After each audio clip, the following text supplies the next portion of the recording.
السلام علیکم میم، پروگرام بچوں کی تربیت میں آپ کو خوش آمدید کہتا ہوں۔ وعلیکم السلام جی، بہت شکریہ، آپ نے مجھے دعوت دی، میں بہت مشکور ہوں آپ کی۔ میم، آج کل کے دور میں ایک چیز بہت عام دیکھی جا رہی ہے کہ والدین کے لیے جو سب سے مشکل مرحلہ ہے وہ ہے بچوں کی تربیت۔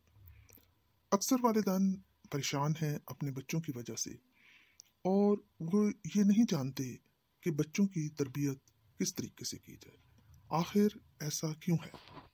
دیکھیے، بچوں کی تربیت جو ہے اصل میں وہ بچوں کی پیدائش سے پہلے ہی شروع ہو جاتی ہے۔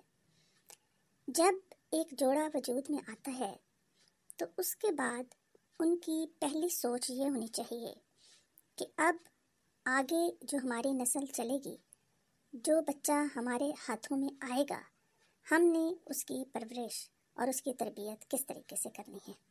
تو یہ سوچ بچار اور اپنے اندر کچھ تبدیلیاں لانی پڑتی ہیں، یہ پہلے سے شروع ہونی چاہیے۔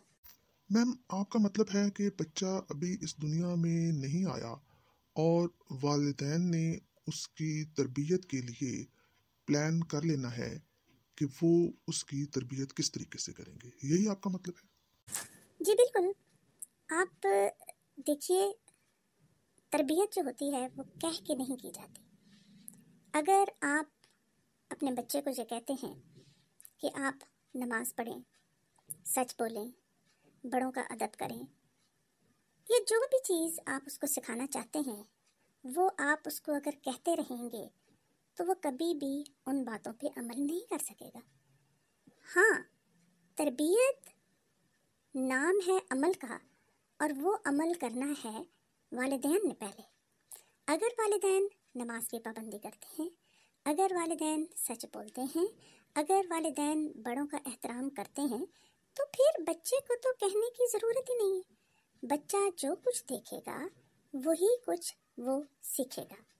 لہٰذا والدین نے سب سے پہلے یہ غور و فکر کرنا ہے کہ وہ اپنے بچے کو جو چیزیں سکھانا چاہتے ہیں وہ اپنے اندر جھانکیں کہ وہ ان کے اندر موجود ہیں یا نہیں۔ ماشاءاللہ ماشاءاللہ، بہت خوبصورت آپ نے بات کہی ہے۔ مجھے بہت اچھا لگا اس سوال کا جواب، کہ اس میں پہلے والدین نے اپنے اندر تبدیلیاں لانی ہے، اور جیسا وہ اپنے بچے کو بنانا چاہتے ہیں پہلے وہ خود ویسا بنے۔ یہ دیکھیے نا، سیدھی سی بات ہے۔ اب اگر ایک ماں جو ہے وہ اپنے بچے سے یہ کہتی ہے کہ بیٹا آپ نے بہت نرمی سے بات کرنی ہے، پولائٹلی بولیں اور اچھے ورڈز یوز کریں، اور دوسری طرف اگر ماں خود بچے کو بلا رہی ہے تو وہ چیخو پکار کر رہی ہے اور بدتمیزی سے اور غصے سے بات کر رہی ہے، اور وہ بچے سے یہ امید لگا کے بیٹھی ہوئی ہے کہ بچہ جو ہے وہ پولائٹ بولے گا، نہیں، بچہ جس طریقے سے ماں کو چیخو پکار کرتے ہوئے دیکھے گا وہ چند ہی دنوں میں سیم اسی طریقے سے چیخنا پکارنا شروع کر دے گا۔ تو ماؤں کو یہ چاہیے کہ وہ پولائٹلی بولیں، اور بچوں سے اگر وہ چاہتی ہیں کہ وہ ان کا ادب احترام کریں تو آپ نے بھی بچوں کو ادب احترام کے ساتھ بلانا ہے۔ یہ کہیں نہیں آیا کہ آپ جو ہے وہ بچوں کے ساتھ خود بدتمیزی سے بات کریں اور بچوں سے یہ امید لگا کے بیٹھیں کہ وہ آپ کے ساتھ بہت نرمی سے پیش آئیں گے۔ لہٰذا یہ ایک ماں کی ڈیوٹی ہے کہ وہ خود پولائٹلی بولے، پیشنس سے کام لے، صبر سے کام لے، حوصلے سے کام لے۔ بچے شرارتیں بھی کرتے ہیں، بچے الٹی سیدھی حرکتیں بھی کرتے ہیں، لیکن اس وقت جو ماں ہے وہ اس کا کام ہے کہ وہ نرمی سے پیش آئے اور بچوں کو پہلے آرام سے سمجھائے۔ یہ ڈانٹ ٹپٹ کی نوبت آنی ہی نہیں چاہیے، اور بہت ریئر کیسز میں مطلب ہے کہ یہ آپ کو کرنا چاہیے، کیونکہ اگر آپ ڈانٹ ٹپٹ کا اپنا ایک بنا لیں گی معیار تو پھر اس معیار کو اور آگے بڑھانا پڑے گا، پیچھے واپس نہیں آ سکتے۔ دیکھیں، ابھی آپ کہہ رہی تھیں کہ بچے جو ہے وہ غلطیاں بھی کر سکتے ہیں، تو جب بچہ کوئی غلطی کرتا ہے، فار ایگزامپل کہ ایک گلدان پڑا ہوا ہے اور وہ بچے نے گرا کے توڑ دیا ہے، تو اس صورتحال کو مدر جو ہے وہ کس طریقے سے لے کے چلے؟ اب وہ بچے کے ساتھ کس طریقے سے پیش آئے؟ देखिए जो बच्चा है वो उस गुलदान की वैल्यू नहीं जानता कि ये कितना प्रेशियस है और इसकी क्या वैल्यू है, ये माँ जानती है। अब बच्चे से अगर फ़र्ज़ किया कि वो टूट गया है और माँ उसको थप्पड़ लगा देती है और वो काफ़ी हर्ट होगा और वो साइकोलॉजिकली ये मतलब है इस पोजीशन पे चला जाएगा कि ये क्या मैंने किया है, ये क्या मेरा जुर्म था कि जिसकी मुझे ये सज़ा दी गई है। तो उसमें यही चीज़ है कि अगर बच्चे से वो गिरा है तो सबसे पहले माँ भाग के जाए और वो अपने बच्चे को देखे कि कहीं मेरे बच्चे को चोट तो नहीं लगी, और उसके बाद उसको ये एहसास दिलाए कि बेटा ये जो लापरवाही से ये गिरा है, इससे आपको चोट लग सकती थी। ठीक है, गुलदान का नुकसान भी हुआ है, वो इतना प्रेशियस नहीं था जितने प्रेशियस आप हो हमारे लिए। और बच्चे को ये रियलाइज़ करवाए कि ये अगर एहतियात की जाती तो ये नुकसान भी ना होता, और आपकी जो एकदम से हमें फ़िक्र हुई है कि आपको चोट ना लगे, हमें भी ये परेशानी जो है वो फेस ना करनी पड़ती। तो इस तरीके से बच्चे को उस चीज़ की इम्पोर्टेंस बताएं और बच्चे को केयर करना बताएं और उसको मोहतात होना बताएं, ना कि उस नुकसान को लेके आप बैठ जाएं और वो बच्चे को आप इस कदर ह्यूमिलेट कर दें कि बच्चा जो है वो ये सोचता ही रहे कि मेरा ये कसूर जो है ये कितना बड़ा था कि मुझे इसकी ये सज़ा दी। जी, आपकी ये बात मुझे बहुत अच्छी लगी कि जिसमें आपने ये एहसास दिलाया है माँओं को कि अगर कोई ऐसा नुकसान हो जाता है तो सबसे पहले आप बच्चे को ये एहसास दिलाएं कि वो कितना इम्पोर्टेंट है और वो कितना प्रेशियस है, ना कि एक बेजान चीज़ जो है वो बहुत ज़्यादा इम्पोर्टेंट है। और उसके बाद उस बच्चे को आराम से ये समझाया जाए कि एहतियात कैसे करनी है और ख़्याल कैसे रखना है चीज़ों का और अपना। बहुत खूबसूरत जी, बहुत खूबसूरत बात आपने बताई।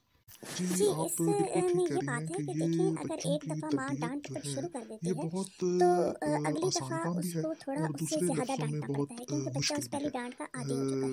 मुझे फिर तो इस कुछ इसी डाँट तरीके से समझ आया। डपट की जो लिमिट है जब वो ख़त्म होती है तो मारपीट शुरू हो जाती है, और फिर जब मारपीट शुरू हो जाती है तो फिर बच्चा जो है वो इस कदर ढीठ हो जाता है कि वो मार जो है वो उसके ऊपर असर नहीं करती। तो फिर माँ इससे आगे कहाँ जाएगी? मारने के बाद आखिर मारने की क्या लिमिट होगी? लेकिन अगर वो बच्चे को प्यार से नरमी से समझाती है तो वहाँ बहुत सारी वेरिएशन है। वो कहीं पे थोड़ा सख्ती से नरमी से मिली जुले अंदाज में वो बातें कर सकती है और अपने बच्चे को गाइड कर सकती है, उसको समझा सकती है।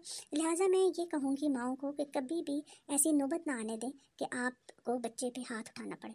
आप अपना रवैया इस तरीके से रखें, इतनी नरमी से चलें और बच्चों को इतने आराम से समझाएं कि ये सख्ती करने की नौबत ही ना आए। देखिए, आसान तो इस तरीके से है कि अगर आप शुरू से ही अपने घर का माहौल इस तरीके से बना लेते हैं कि आप सॉफ्ट बोलते हैं तो बच्चा खुद ही बखुद ही आपको देखते हुए सॉफ्ट बोलेगा। अगर आप बच्चों के सामने चीज़ों को एहतियात से रखते हैं तो वो भी एहतियात करना शुरू हो जाएंगे, और जिस तरीके से आप उनको रिस्पेक्ट देते हैं वो भी आपको रिस्पेक्ट देंगे, वो एक माहौल बन जाएगा।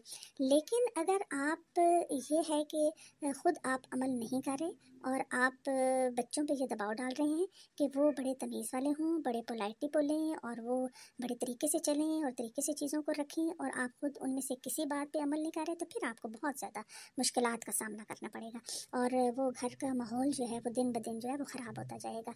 लिहाजा सबसे पहले मैं यही कहूँगी कि वालिदैन अपने आप को ठीक करें, अपने आप को वैसा बनाएं जैसा वो अपने बच्चों को देखना चाहते हैं। जी, बहुत शुक्रिया मैम। बहुत अच्छा लगा आपसे बात करके और आपने माशाल्लाह से हमें बहुत अच्छी बातें बताई हैं जो कि बच्चों की तरबियत से मुतल्लिक है। इंशाल्लाह हम अगली दफ़ा आपको फिर बुलाएंगे और किसी नए मौजू पर जो है बच्चों की तरबियत से मुतल्लिक जो होगा उस पर बात करेंगे। और हमें उम्मीद है कि लोग जो है आपकी इन बातों से फ़ायदा उठाएंगे और अपने बच्चों की तरबियत करने में आसानी महसूस करेंगे। इजाज़त दीजिए। अल्लाह हाफ़िज़।